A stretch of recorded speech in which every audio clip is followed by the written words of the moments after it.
So with that, I'm going to introduce our first student today, Dominique Nikki Manwaring, and she's a master's student with Thompson Rivers University. So Nikki's going to be talking about the use of BC CANFIRE on field management practices in the WUI.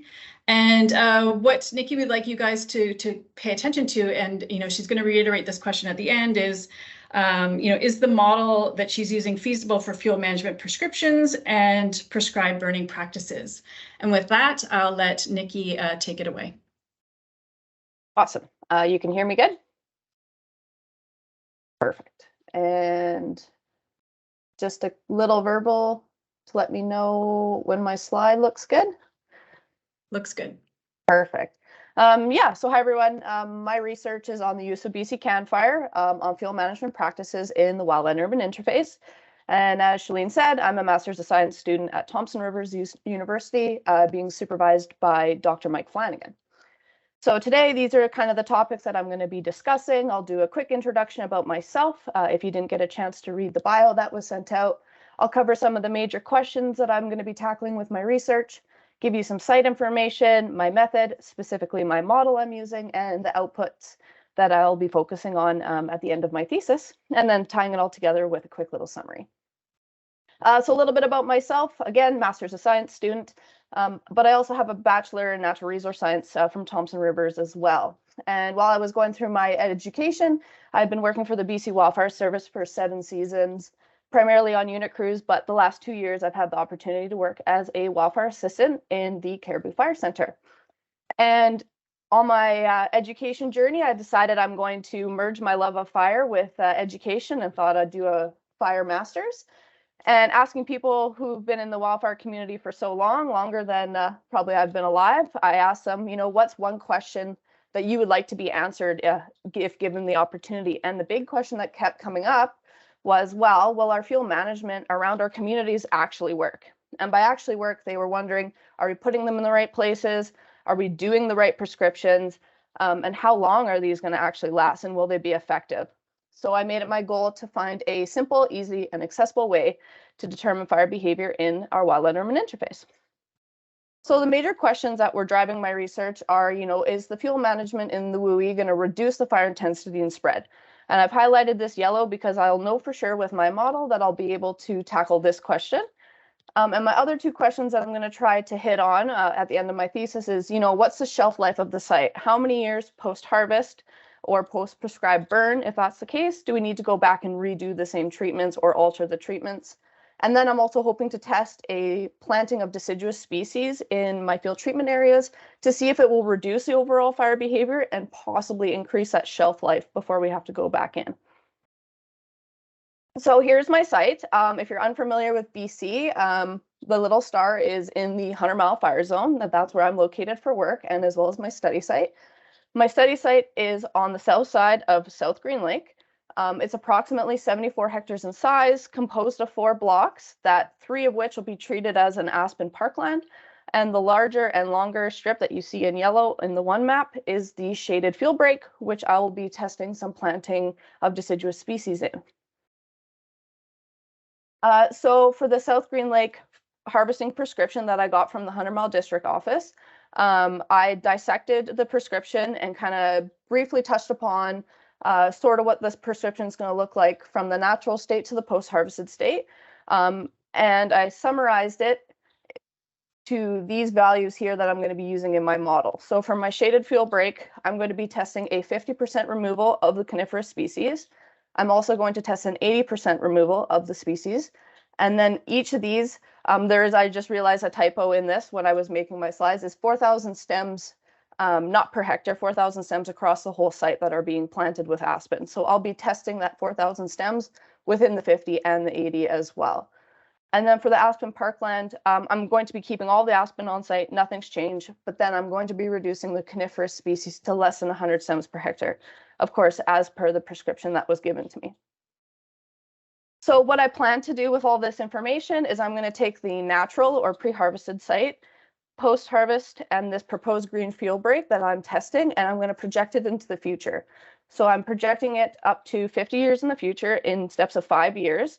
And I'm going to be testing at every 5th year what the fire behavior is going to look like. And again, testing to see kind of where that shelf life factor comes into play.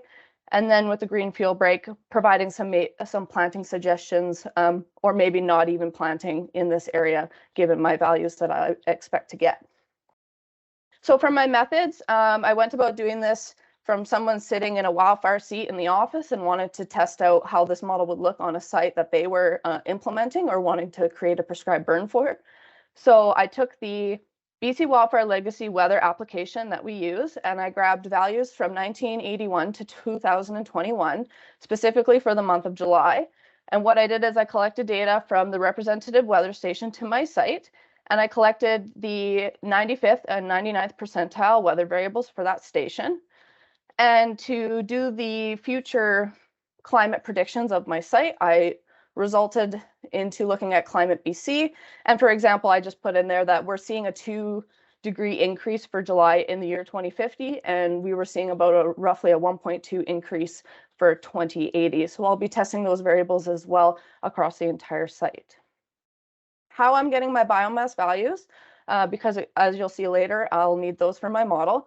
And I work fires in the summer, so I don't really get time to go out in the field and test these things. So I resulted in using CIFFC, which is a thing we still use in BC for growth and yield projections. It's very user-friendly. You just plug in your site data into this thing model, and then it spits out all your biomass information for the species that you're interested in.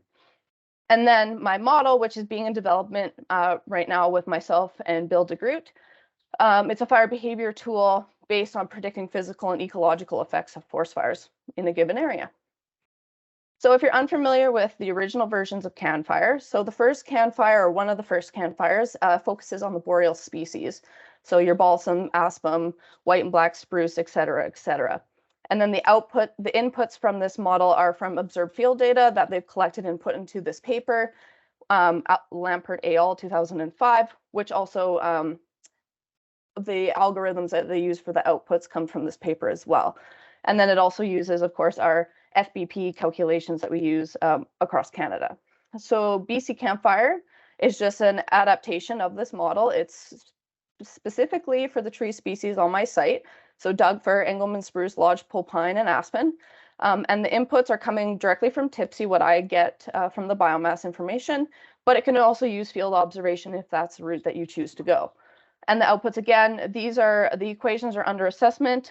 Bill is the one who is kind of facilitating the development of this model, and I'm kind of his guinea pig testing out how this is actually going to work. And again, it touches on the FBP calculations as well. So I provided a little snippet of the input page of Campfire, super easy to run, super straightforward. It's just an Excel spreadsheet, and the yellow is the required inputs that you will need. Green is just the new titles for the BC version, and gray is optional data that you can enter to get some extra information that I won't be focusing on, but you can also, for example, get CO2 emissions from this model. And what I've highlighted in blue is the biomass information I'm collecting from CIFFC. So there's only 2 variables that we determined would be important from that program I'm using. And then what I've highlighted in purple, excuse me, is the season of burn data. So this is where I'm putting in values, like specific days of the month that I want to test my model in. So you can put middle of July, you can put September, whatever day you want to implement a prescribed burn or possibly expect a fire to happen in that area. So it's very flexible in that sense. So for the outputs, the fire behavior summary that I'm looking at is I'm looking at the rate of spread. I want to know pre and post harvest what the crown fire initiation is going to look like, or if there is going to be one post harvest. Crown scorch heights I'm also going to look at because that'll tie into tree mortality, which I have at the end here. And then I'm also testing to see head fire intensity, and when I do post harvest, if I increase the biomass on the surface, is that going to initiate more fuel consumption, possible crown scorch heights to increase, so on and so forth. And the fun thing with this model as well is you can get tree mortality across the whole site, but then you can also get the mortality of individual species that you have. So, oh, and I have some fun little emojis there.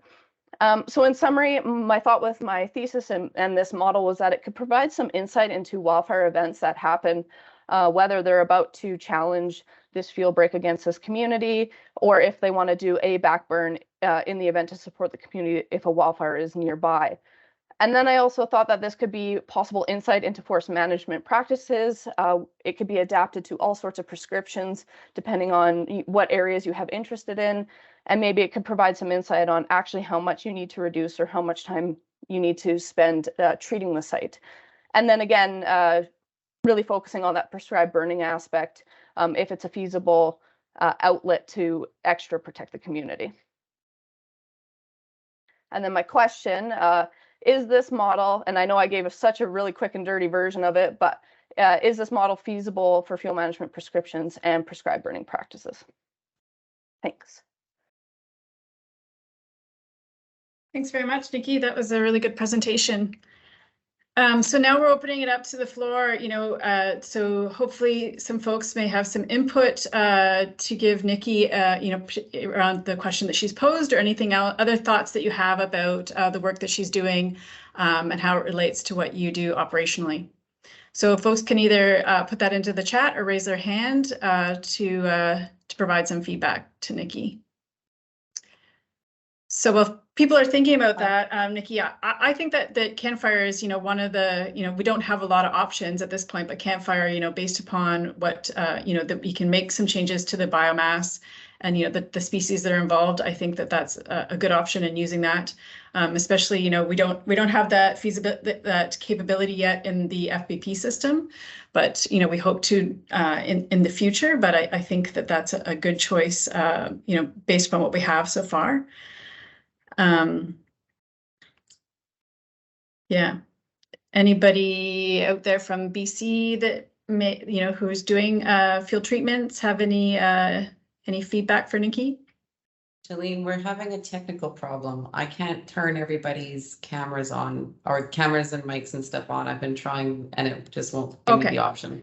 I've got so people should be able to put stuff in the chat. Yep, there is stuff in the chat now. Okay, so I'm going to start with the question, how does campfire differ from Prometheus? If you happen to know that, Nikki. Prometheus is very advanced compared to BC Campfire. Campfire is essentially a fire effects model. It doesn't actually do any of the mapping or the future mapping projections that Prometheus has the capability of doing. Hopefully that answered that question. Yep. And what's the timeline of your project to start answering some of your questions? I'm about 50% done right now, and I expect by mid-December I'll have all of my results. Great. That's good. And so another question, can you put your contact info into the chat? A colleague would like to talk to you about the use of the model. I can do that. Okay. Okay, anybody else? Let me see. Oh, no. Also, thanks, very interesting. Do you know whether the difference in tree species will make a difference in model results? Short answer, yes.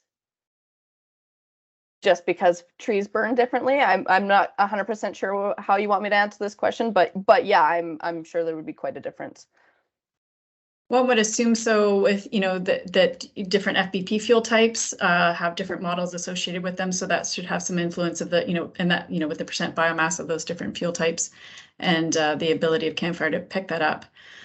Another question, is there inputs for site specific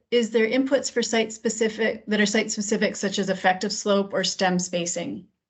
No, that is a downfall with BC Campfire. The only thing that you can kind of manipulate is the percentage of how many of that species stems per hectare you have. And then you also put in the value of the area. And then you can also manipulate the live crown base height. So that's kind of the only influences that you can affect in the model. Nice. Okay, well, thanks very much, Nikki. We're getting at the end of the time. And if there's any other questions, if we have time at the end for a general discussion that you guys have for Nikki, we can address them then. Thanks, Nikki. So next, we're going to move, we're going to stay in BC. And next presenter is Chris Rodell, who's a PhD student at the UBC. So Chris is going to be talking about fire weather forecast model that he's been working on.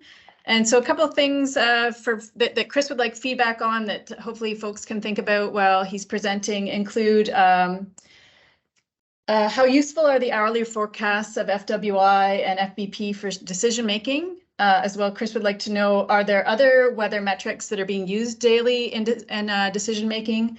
And have agencies explored other fire weather indices such as the hot, dry, windy index? So some things to think about that Chris would appreciate feedback on. So with that, I will let Chris take it away. Yeah, thank you, Shalene. Presumably you can see my screen in full mode and everything. Yep, all good. Excellent. Well, thank you all. I'm going to start my timer because I need to manage myself. All right.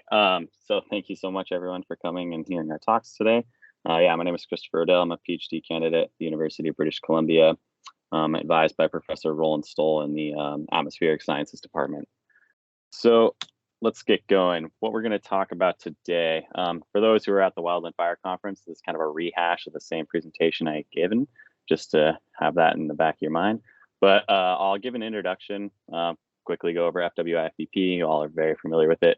But then I'm going to kind of give a deeper dive into what a numerical weather prediction model is, how it functions, and how we generate them, and then describe how I'm trying to integrate FWI, FBP within a numerical weather model. Next, I'll describe a web interface that we developed here at UBC for users to actually look at the model output, show you how you can do active model, look at the active model performance on a daily, within daily operations, and some of the other fun functionalities like point forecasts within it. Next, I'll describe some future plans I have for my research, such as improved bookkeeping of the fuel moisture codes, and touch on some downscaling techniques that I'm trying to take the weather to match the fuels grids we have available, also high resolution terrain data. So jumping right into it, so FWI, FBP, both empirically based models that use weather to drive them, particularly these four main weather variables of temperature, relative humidity, wind speed, precipitation, and I guess within FBP, you need to include wind direction. So we're using a numerical weather prediction model to drive these, and we're doing that at every model grid within the actual model itself. And so we're not doing point forecasts and applying interpolation. We're having the model bookkeep the fuel moisture codes within each model grid to feed into the next day's calculations. And we're trying to do that on an hourly interval, taking hourly weather data and deriving the fuel moisture code, initial spread index, the fuel consumption, and head fire intensity at hourly outputs. And then the other metrics are just done once daily. And so a numerical weather model, to try to give you guys a bit of a sense on how these things fully operate, we first need to talk about something called data assimilation. This is a very critical process within the numerical weather model output. And so data assimilation is kind of a collaborative effort from agencies globally where you have ground station observations, so the fire weather stations that are used in daily practice for you guys, and also satellites, geostationary, polar orbiting, GPS, aircraft that are in flight collecting information on the atmosphere, buoys in the ocean, ships at sea, all feeding data into like one centralized data stream. This information is applied to very sophisticated techniques to interpolate to fill a three-dimensional spatial grid that represents the kind of numerical weather model that we're operating on. And then the numerical weather model uses conservation of mass, momentum, and energy to predict how the atmosphere will evolve through time. And so this data assimilation kind of gives you the best possible state of the atmosphere at the time of observations. And then the numerics actually drive a sequential time step procedure to give a prediction of what the weather will be in the future. And so what we're looking at here is a graph that represents the accuracy of a weather forecast in general. And so the y-axis represents the forecast skill, meaning the excellent means that the weather forecast is performing quite well compared to the observed values. And then that was the y-axis, and the x-axis represents the forecast lead time. And so the initial conditions are from the point of data assimilation, which we were just describing. And so just after the point of data assimilation, the forecast is generally very accurate and does very well, but it quickly decreases with time, or the accuracy quickly decreases through the forecast period just due to some generalizations that are applied within the numerics and some other things that are happening subgrid within the weather forecast model. But but in that in mind, the weather forecast model we're using is something called the Weather Research and Forecasting Model. It was developed at the National Center for Atmospheric Research in Boulder, Colorado. This enables us to kind of set up our own weather forecast domain and choose some very specific grid resolutions, etc., that we want, and test different physics parameterizations within the numerics. So the model we have configured has a 4-kilometer grid domain that's set up over Western Canada. This equates to roughly 300,000 grid points covering Western Canada. So we're keeping track of the moisture codes within all of those grid points as we're doing the iterative process within FWI to feed into the FBP system. We also have the 12-kilometer grid that covers the majority of North America. And the model is updated 4 times daily. And so that those initial conditions, that data assimilation process I was describing, occurs 4 times throughout the day. And so we're getting quite accurate representation of the current state of the atmosphere to drive the numerics forward. And we're using this then to predict the fuel moisture codes for FWI and FBP. So the current approach we're working on is just only using the weather model to track the moisture content. And so we take a forecast, we derive FWI, FBP, the moisture codes from that forecast feed into the next one, and again, derive FWI, FBP, and we iterate forward. And we do that 4 times daily with the thinking that we have a fairly highly good representation of the atmospheric state at that period to keep a good spatial distribution of the weather across North America to more accurately represent the moisture codes. And so this leads now kind of to the forecast. So the user interface and the web page we've been developing. This was just as a result of COVID, being locked in my apartment for a long period of time. The URL links at the top, but the map itself is kind of zoomable, and you can also activate it and click through time and get a spatial temporal evolution of the moisture codes spatially. And there's also a drop-down window that you can activate and select from all the lists shown here of the FWI, FBP, the weather that actually drives it, and some other features such as the station observations from CWFIS and satellite hotspot and modeled fires based off the SmartFire 2 algorithm. The map is zoomable, so you can zoom in on a location and activate the weather stations from CWFIS.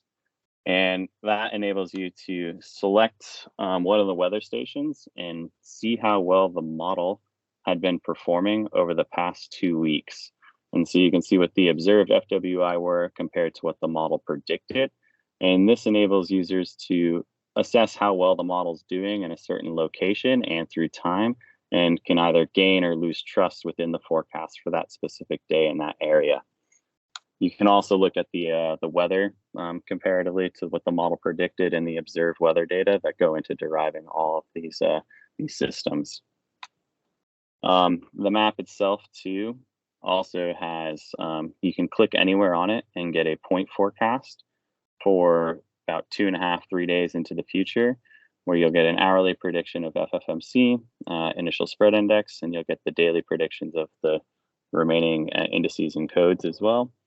You can also get the hourly prediction from the fire behavior prediction system for like head fire intensity, rate of spread, pound fraction burn, etc. Also look at the associated weather throughout that forecast period that drives this entire system. So moving on into future plans. So one of the things that we're really interested in is maintaining the most accurate representation of weather across the forecast domain. And we know that numerical weather models have some inaccuracies have inaccuracies compared to the observed values. But there are ways to potentially remove those because the FWI system is iterative in nature. And so there are model products called reanalysis that take better and more observation data points across the globe and create a reanalysis product that represents the best possible representation of the atmosphere on any given day and an hourly interval.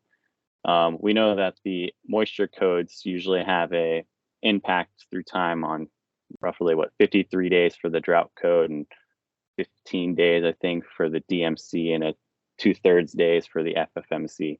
And so the thinking is utilizing a reanalysis product to remove any inaccuracies that occurred as a result of the numerical weather predictions model to maintain the most accurate representation of the moisture codes in the past. This product comes out 5 days in the past, and so what we're now working on is using ERA5 to recalculate the FWI codes and then use the weather forecast model to bring it back up to present and then create a forecast off of that.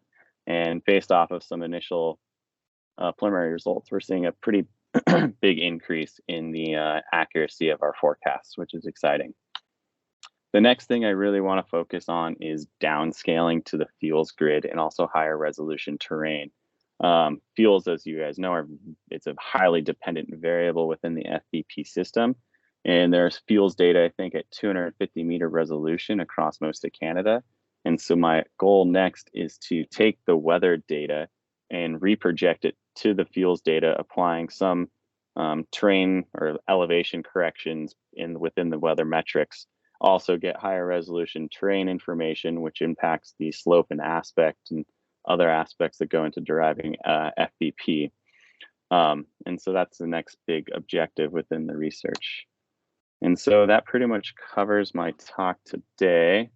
Yeah, so I guess we touched on the FWI FBP integrated within a numerical weather prediction model, highlighted the web page we developed, showed you how you can see how well it's doing spatially. Also talked about some of the future plans we have for this research moving forward. So here's my contact information if you'd like to reach out. I'd love to hear from you guys and see what we think would be useful. Just to close out, some questions I had for the group were, how useful are FWI FBP, hourly forecasts of FWI FBP in daily decision making?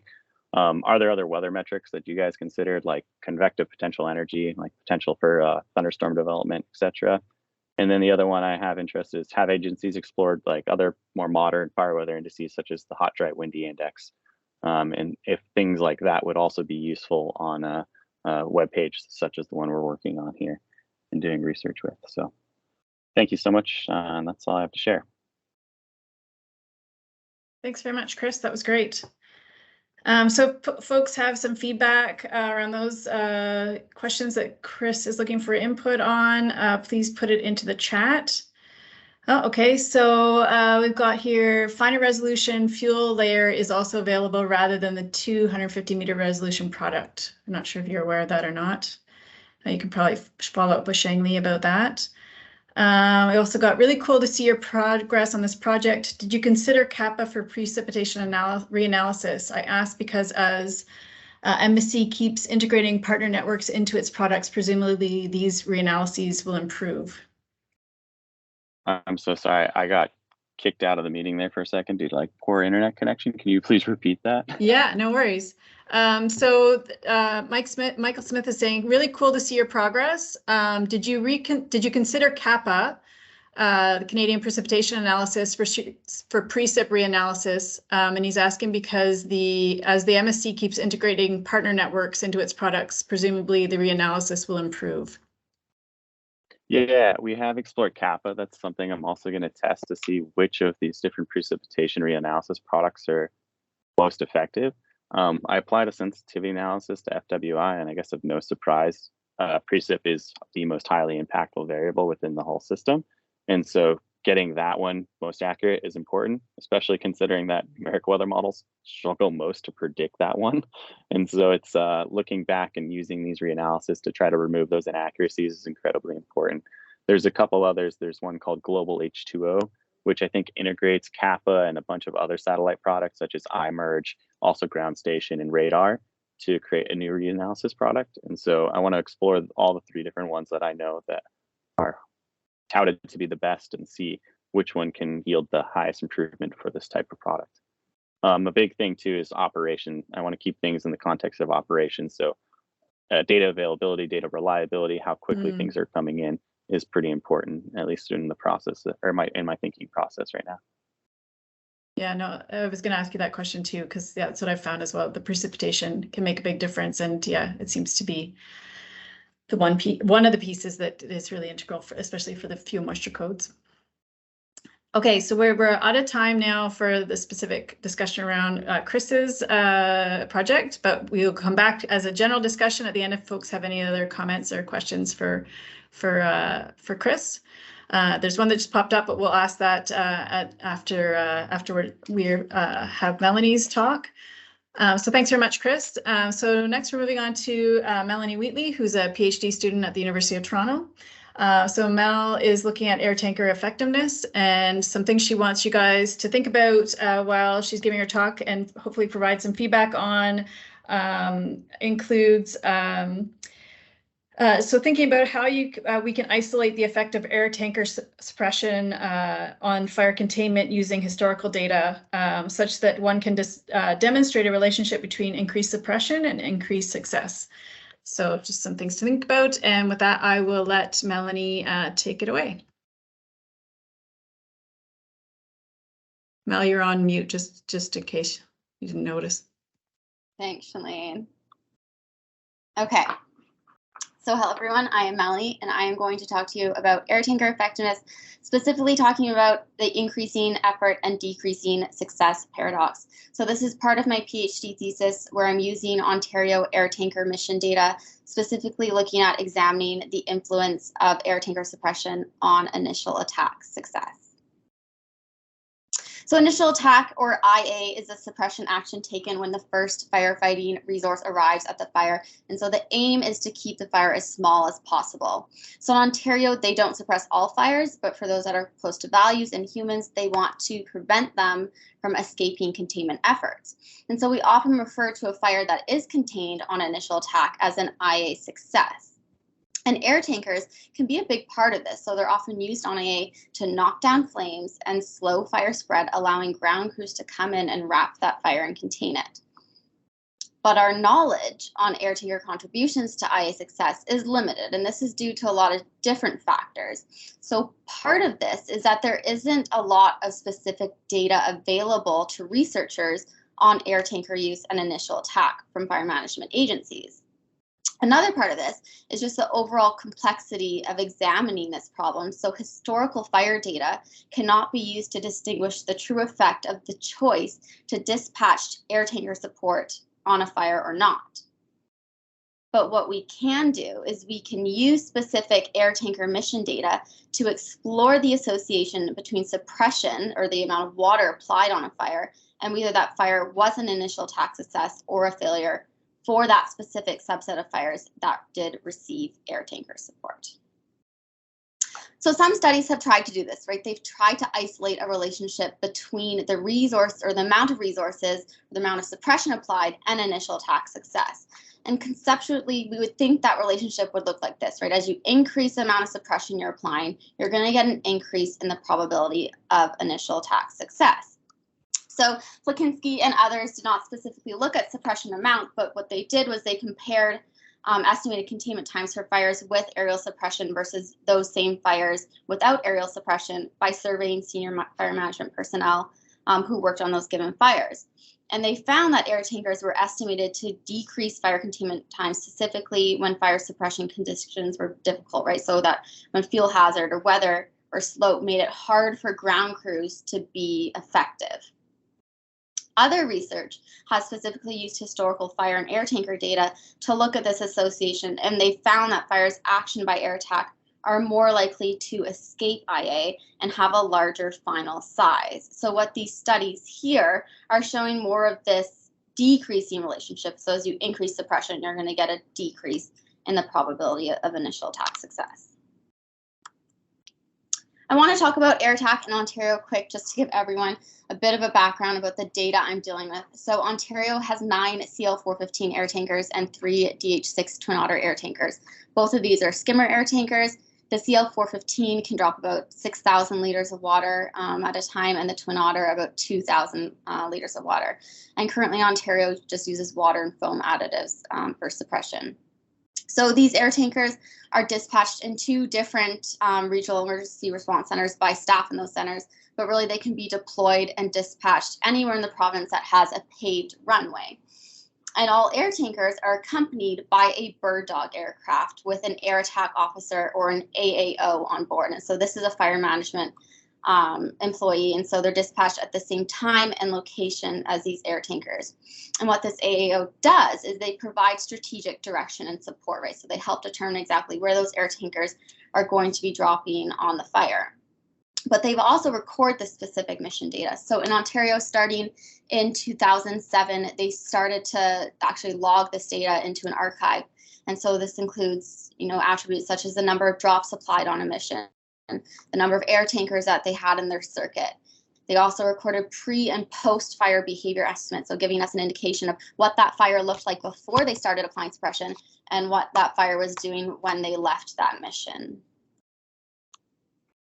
So this brings me to what I'm doing today. So I'm aiming to model the influence of air tanker suppression on initial attack success, specifically looking at defining the relationships between the amount of water applied on IA and how this increases the probability of initial attack success.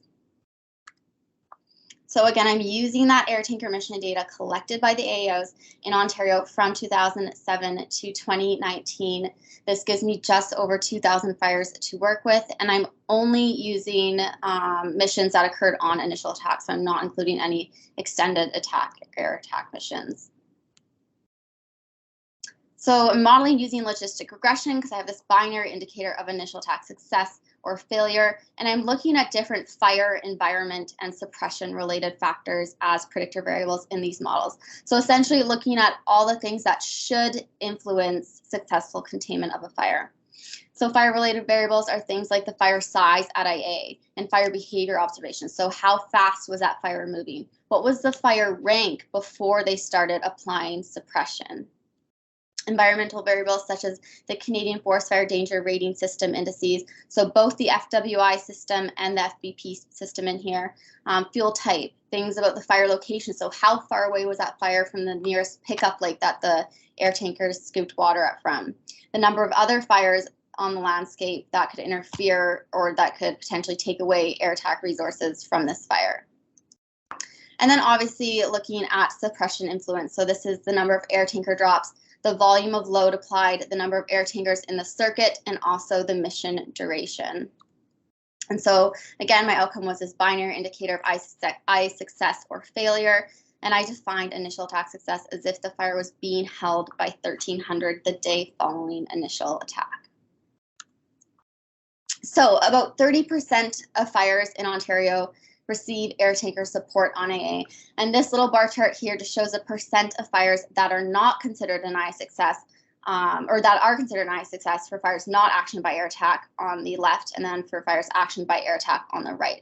So we see that 96% of fires not actioned by air attack are considered an IA success, compared to 75% that are actioned by air attack. So this just puts into perspective that Ontario is really good at determining which fires will need air tanker support to be contained.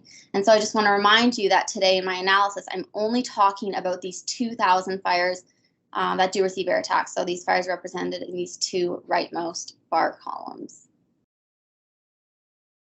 So we're going to start looking at, these models of the number of air tankers and initial attack success. And I'm going to start off simple with describing this. Just simply with the number of air tankers on IA. So this is just showing the logistic regression model with the probability of initial attack success.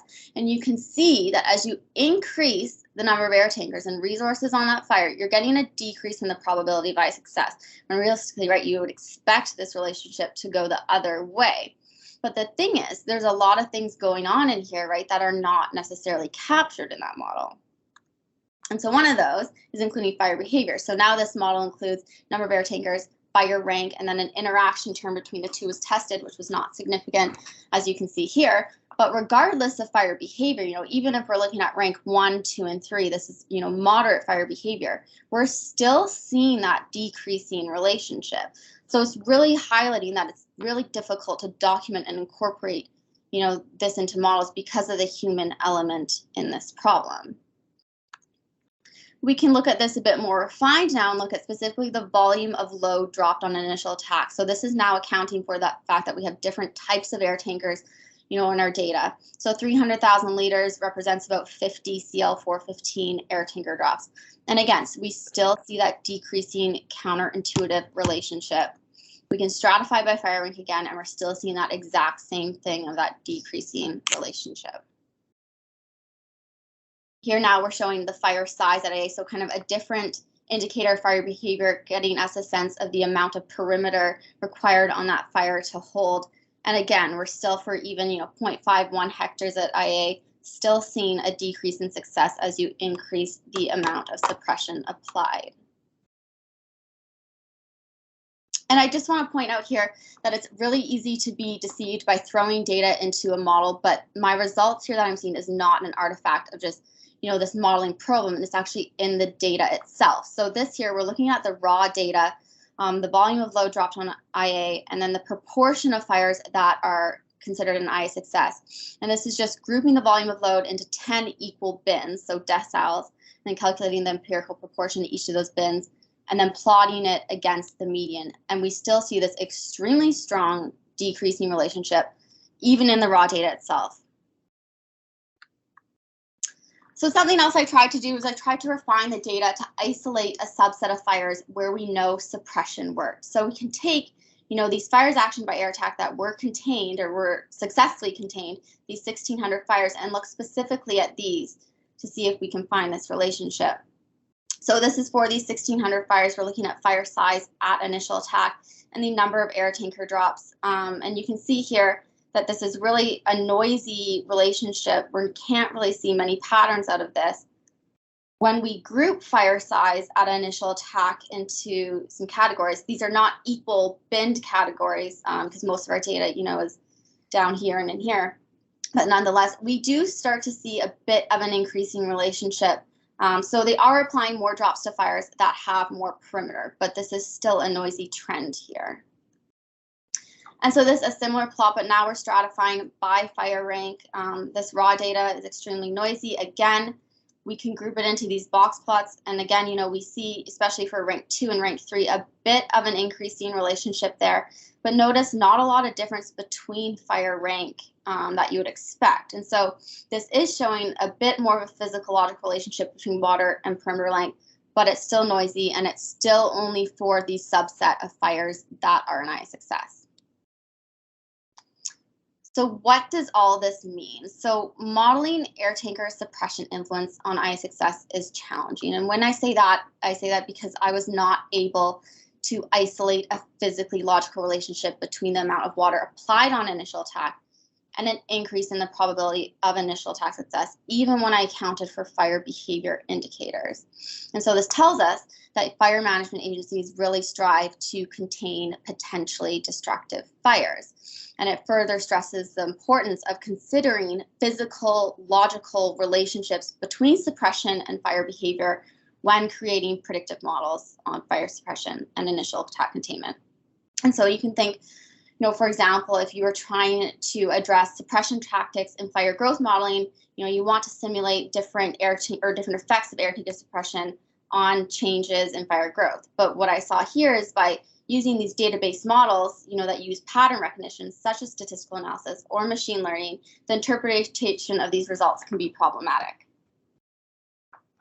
So I'm going to end this presentation by asking my question for you. So what information is missing in my analytical framework that changes the result on the left here on this database model, which I'm showing, with all of my logistic regression plots, to the results on the right? So this conceptual model about what we know is logically true with an increase in water applied onto a fire. Even considering that I accounted for all these different fire behavior factors, which I know I didn't have time to go into in my presentation, but I accounted for all these factors. So how essentially can we build a better model for suppression and IA success? Well, thanks very much, Mel. That was a really great presentation. So if folks have any thoughts on that for Mel, if you can put them into the chat. But I do think that Heather said that you can also raise your hand if you want as well. Mel, did you account for ground crew activities in your model? So no, that's a good point. No, I did not. So that might be something that I look into in the future. Okay. Yeah, as you were going through it, and this is not an area of my expertise, I was like, okay, this is something I've thought about. And then you'd say, okay, and then I included this. So I don't, you know, not having this as my area of expertise, but that's probably a good point. I'm not sure if that what Jean Walters just put in, if that's still following up on the previous discussion, that Mother Nature still bats last. Does anyone else have any other comments for Mel? Okay. Oh, not sure if this info is available. Not very sure if the info is available, but time of experience in RDO, dispatching the tanker, AAO experience, ground crews available to hit the line after the drop. Have you considered any of those? Yeah, so I personally do not have that information. Whether it's available to the Fire Management Agency, obviously, is another question. I think that's a good point, though, right? And that's something, you know, even considering my definition of ISS as success as BHE by 13 times the day after, that could be influenced by experience too, right? You know, as crews get inexperienced, they may not be comfortable calling a fire BHE right away. So that's definitely something that could be biasing my results. And lastly, have you considered field types where IA is successful? Yeah, so what we did actually, we looked at we grouped the FBP field types into fuel volatility categories. And so, you know, we found obviously in more deciduous fuels, IA was more likely to be successful, obviously, because fire behavior just generally isn't as extreme in those fuels. Okay. Last one, turnaround time to reload. Did you think about that? So we tried to look at distance to pick up lake in that aspect. So that was kind of giving us an indication of, you know, how long were they leaving the fire, then coming back to it.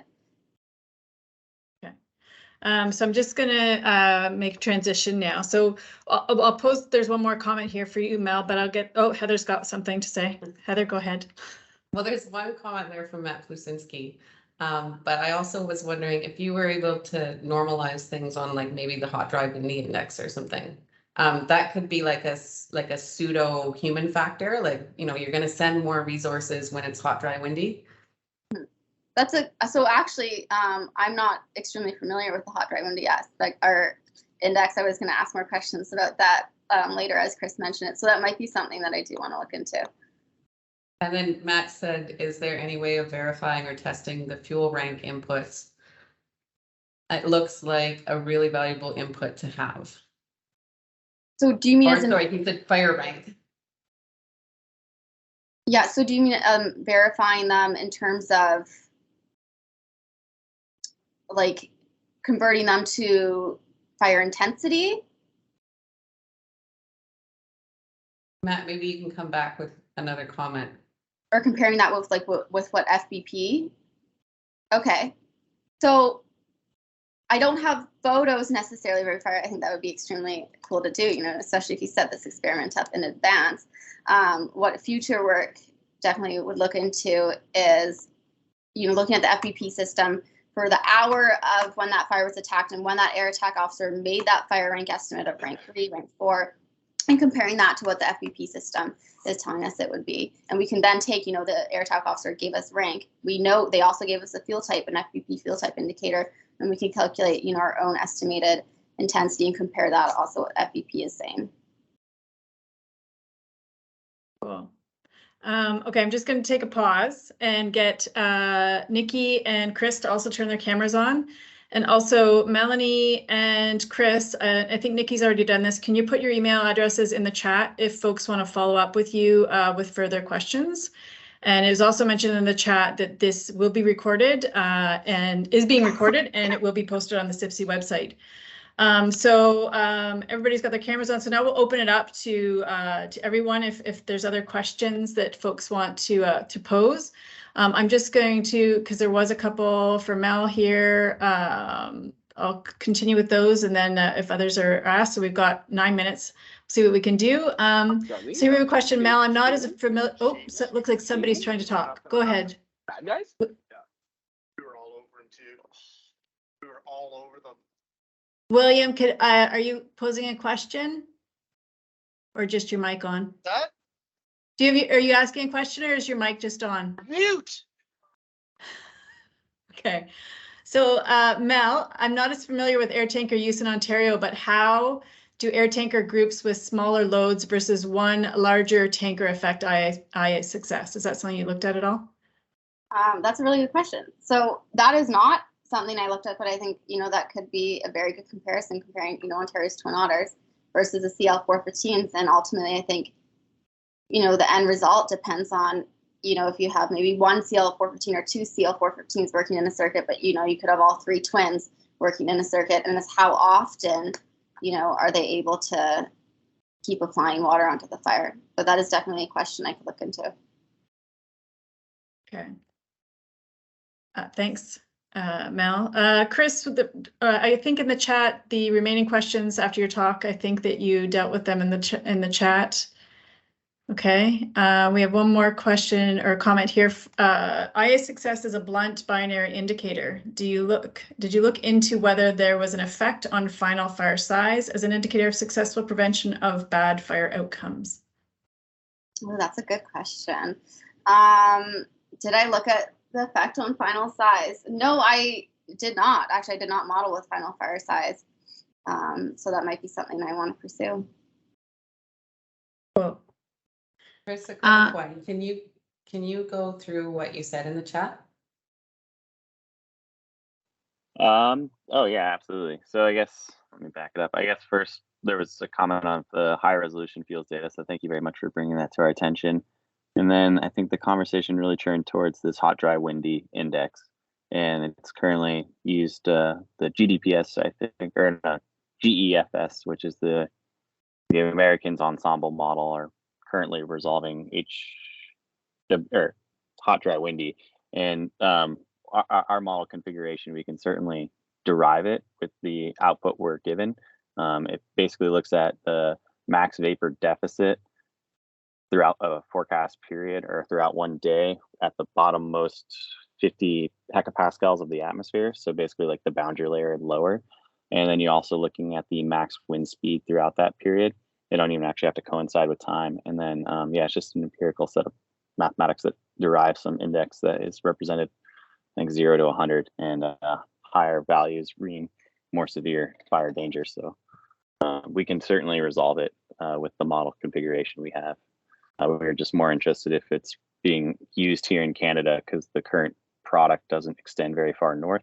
And also with the higher resolution, as someone alluded to, with complex terrain, particularly in Western Canada, BC, you need the finer resolution MET data to try to resolve some of the mesoscale features that are occurring over these areas.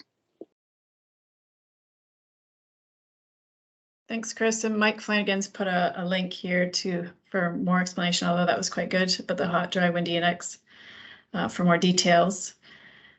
Does anybody else have any other comments or questions? As I mentioned, all the students have now put their email addresses in the chat. So if you want to follow up with them directly about the research that they're doing, that'd be great. And yeah, also if folks have any feedback to us who have been organizing this chat, this is our first Students of Fire discussion, and really thankful for these three for being, the first to do this. And yeah, we're open to feedback on, things that we could potentially improve or do differently. But I think it's gone well, quite well so far. Heather, did you have something to say? Yeah, I did. Nikki. So I'm going to say that fire agencies are very keen on tools a lot of the time. And I know that you're very, it's very time critical in masters. It's short. So have you given any thought to being able to make something like a tool where you could be looking at how you would make changes and how that would affect things moving forward, not necessarily as part of your masters, but just considering that as a tool that the agencies might want and maybe making a proposal for that in the future? I want to say I want to see what my results turn out to be before I start providing possible suggestions. But yeah, I was kind of hoping that if I do come up with something that I wasn't expecting or something, you know, that would be worth passing or along or sharing, then yeah, developing or putting in a proposal or just saying, hey, maybe this should be a consideration. Absolutely.